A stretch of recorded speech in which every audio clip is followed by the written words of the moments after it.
Hello my dear student, welcome to Rehan sir commerce channel. आज से हम स्टार्ट करने जा रहे हैं SY BCom सेमेस्टर 3 का इकोनॉमिक्स। कौन सा वाला economics? Micro economic of factor pricing.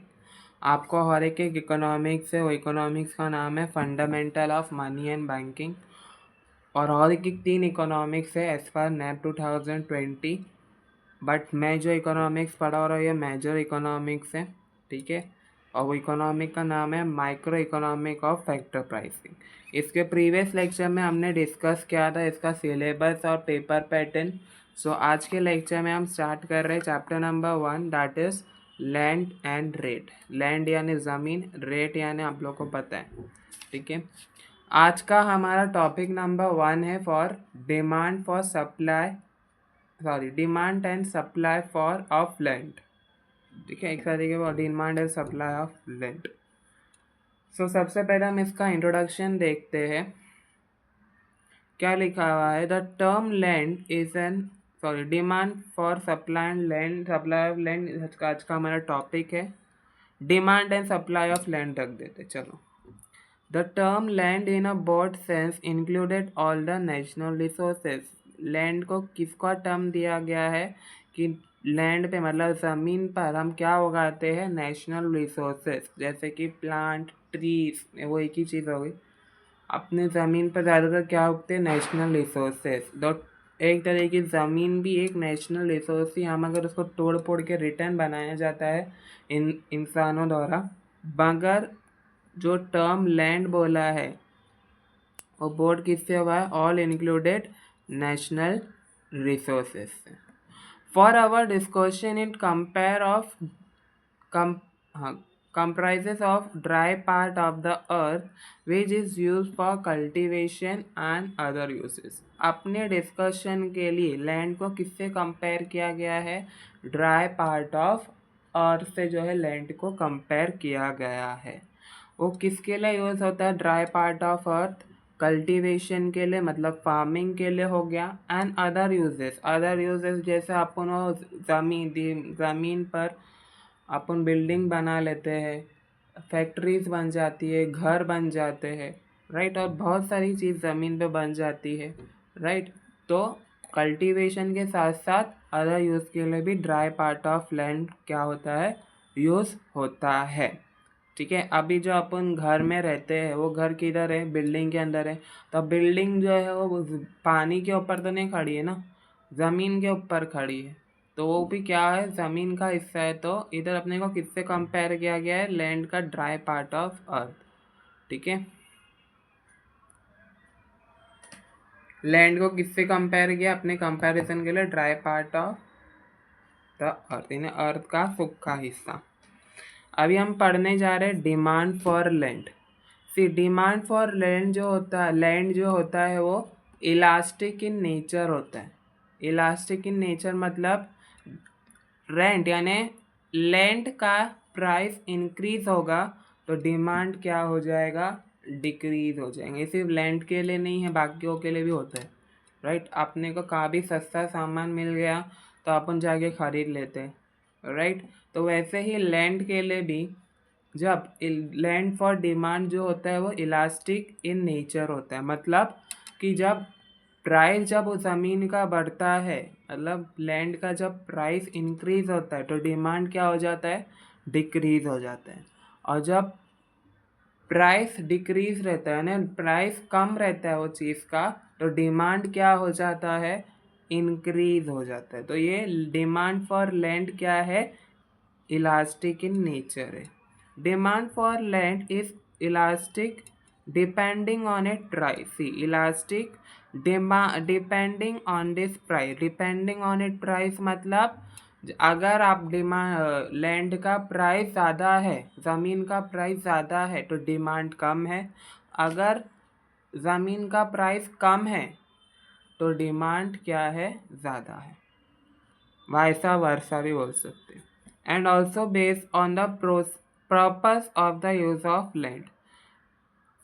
और उसका जो है purpose of usages of land, यानी आप कौन से पर्पस के लिए ज़मीन को यूज़ कर रहे हैं उसके ऊपर भी जो है प्राइस डिटरमाइंड करता है। अगर आपको क्या फार्मिंग करना है, घर बनाना है, बिल्डिंग बनाना है, आप किस वजह से वो ज़मीन खरीद रहे हो, तो उसके ऊपर भी क्या है, लैंड का प्राइस डिटरमाइंड करता है।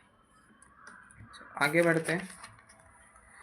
Higher the price land is demanded. देखिए सी, ये हमारा जो कर्व बताया explanation figure 1.1 demand for land, अगर आप लोग देखोगे तो इसका कर्व जो है डाउनवर्ड है, मतलब DLB लिखा हुआ है, मतलब जो है कि डिमांड फॉर लैंड कम है।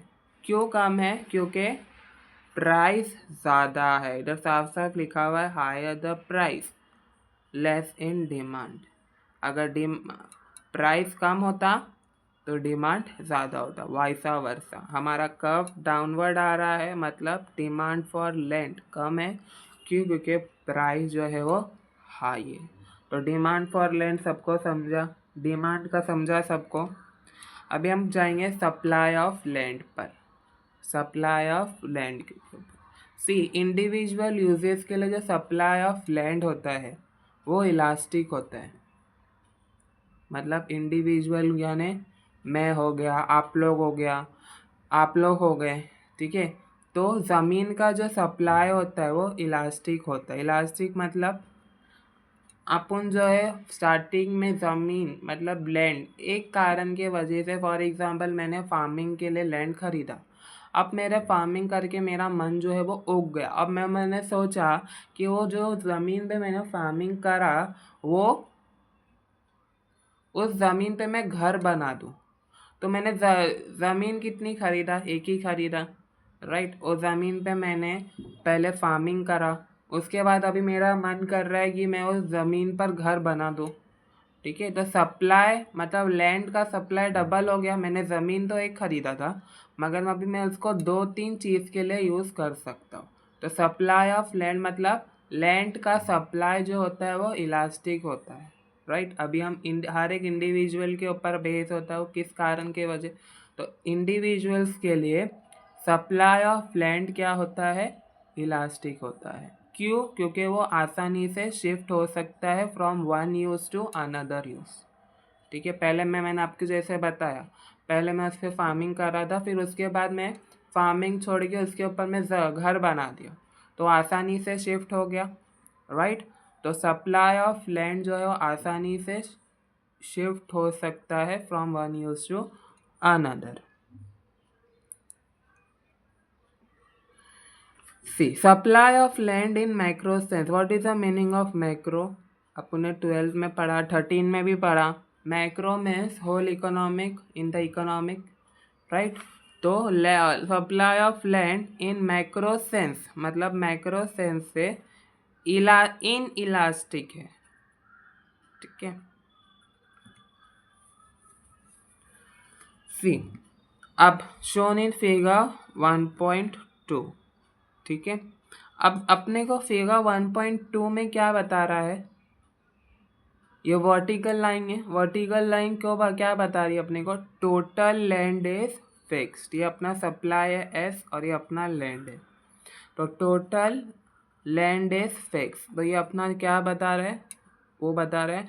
मगर इंडिविजुअल यूज़र के लिए ये फ्लेक्सिबिलिटी एग्जिस्ट रखता है। समझ आया मैं क्या बोला? ज़मीन तो फिक्स है, राइट। एक ही जगह पे ज़मीन है। मैंने जैसे बताया, पहले मैंने उधर फार्मिंग करा, अब मैं उधर जाके वो ज़मीन को उठा के दूसरी जगह तो नहीं लेके जा सकता ना घर बनाने के लिए। तो ज़मीन तो फिक्स है, बट वो क्या हो सकती है? फ्लेक्सिबल हो सकती है, मतलब दूसरे यूज़ के लिए भी काम आ सकती है। समझा मैंने क्या बोला? इसलिए जो ये फिगर में लाइन जो है वो वर्टिकल बताया है। क्यों? क्योंकि लैंड फिक्स रहता है, बट अपन उसको फ्लेक्सिबल एग्जिस्ट मतलब उसको बहुत सारे यूजर्स में यूज़ कर सकते हैं। For an individual user it is elastic since it can be divert from one use for another. See, individuals के लिए जो है इलास्टिक रहता है ये लैंड ज़मीन, अपन जो है एक यूज़ से दूसरे यूज़ में उसको आसानी से कन्वर्ट कर सकते हैं। अंडरस्टूड। सी अब जैसा आपको जो है फिगर 1.3 दिख रहा है, इस फिगर 1.3 में सप्लाई कर्व, ठीक है, सप्लाई ऑफ लैंड ऊपर जा रहा है। क्यों जा रहा है? तो मतलब लैंड का क्या हो रहा है, डिमांड बढ़ रहा है। अभी हमने फिगर 1.1 में देखा था कि सप्लाई डिमांड ऑफ लैंड कम था, अब इधर डिमांड ऑफ लैंड ज़्यादा हो रहा है। तो किस वजह से ज़्यादा होगा? प्राइस कम हो गया होगा, इस वजह से सप्लाई बढ़ गया। तो ये हर एक चीज़ के ऊपर डिपेंड करता है, किसके ऊपर? अलोकेशन, यानी इंडिविजुअल उसको कैसा यूज़ कर रहा है, राइट। तो उस वजह से भी सप्लाई ऑफ लैंड क्या हो सकता है, बढ़ सकता है।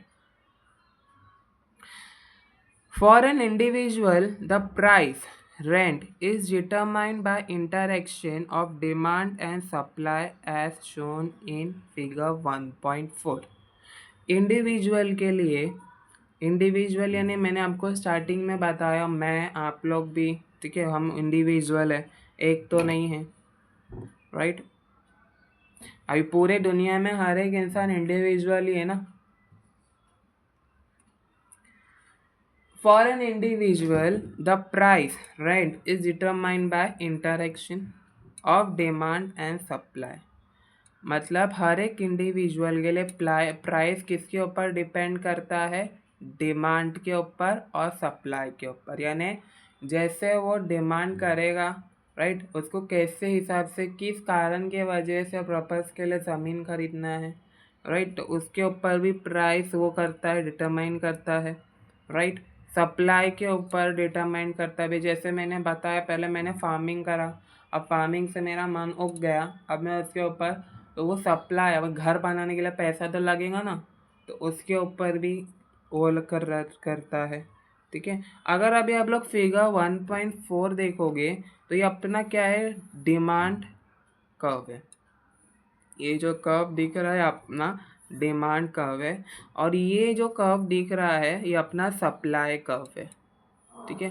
तो आप लोग देखोगे कि डिमांड कर्व और सप्लाई कर्व दोनों एक दूसरे से इधर दिख रहा है, इंटरैक्ट हो रहे, राइट। तो जब डिमांड और सप्लाई एक दूसरे से मिलते हैं तो रेंट क्या होता है, डिटरमाइंड करता है, यानी पैसा वो क्या होता है, डिटरमाइंड करता है।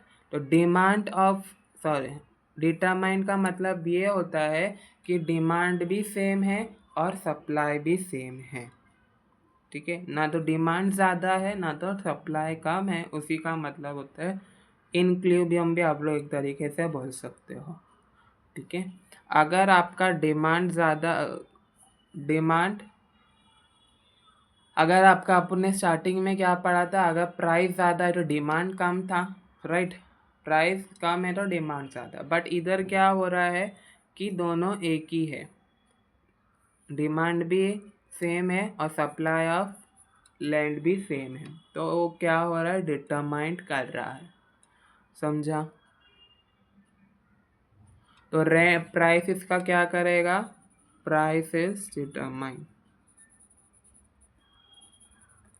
डिटरमाइंड, समझा मैंने क्या बोला। ये सप्लाई का फिर डिमांड का एक दूसरे से इंटरैक्ट हो रहा है, तो इसका जो रेंट यानी जो प्राइस रहेगा वो एक ही रहेगा, बदलेगा नहीं। अभी स्टार्टिंग में हमने पढ़ा था कि प्राइस ज़्यादा है तो डिमांड कम है, राइट। तो मगर इधर जो है वो दोनों एक ही है, तो इसका प्राइस भी एक ही रहेगा, समझा। तो आज के टॉपिक के लिए इतना ही, और लैंड वाला टॉपिक हमारे यहाँ पे कंप्लीट होता है। नेक्स्ट लेक्चर से हम रेंट स्टार्ट करेंगे। आज के लेक्चर में आपको कुछ भी डाउट होगा, कुछ पॉइंट नहीं समझ आया होगा तो आप लोग मुझे पूछ सकते हो, ठीक है, बिंदास पूछ सकते हो। टेलीग्राम चैनल ज्वाइन नहीं किया तो टेलीग्राम चैनल ज्वाइन कर लेना, लिंक जो है मैं डिस्क्रिप्शन बॉक्स में दे दिया हूँ, और ज़्यादातर सब्जेक्ट के जो इम्पोर्टेंस जो है मैंने टेलीग्राम चैनल पर शेयर कर दिया हूँ, ठीक है। और चैनल पे नए हो तो प्लीज़ चैनल को सब्सक्राइब करो, लाइक करो, वीडियो को शेयर करो। मिलते हैं नेक्स्ट लेक्चर में। Thank you, bye bye.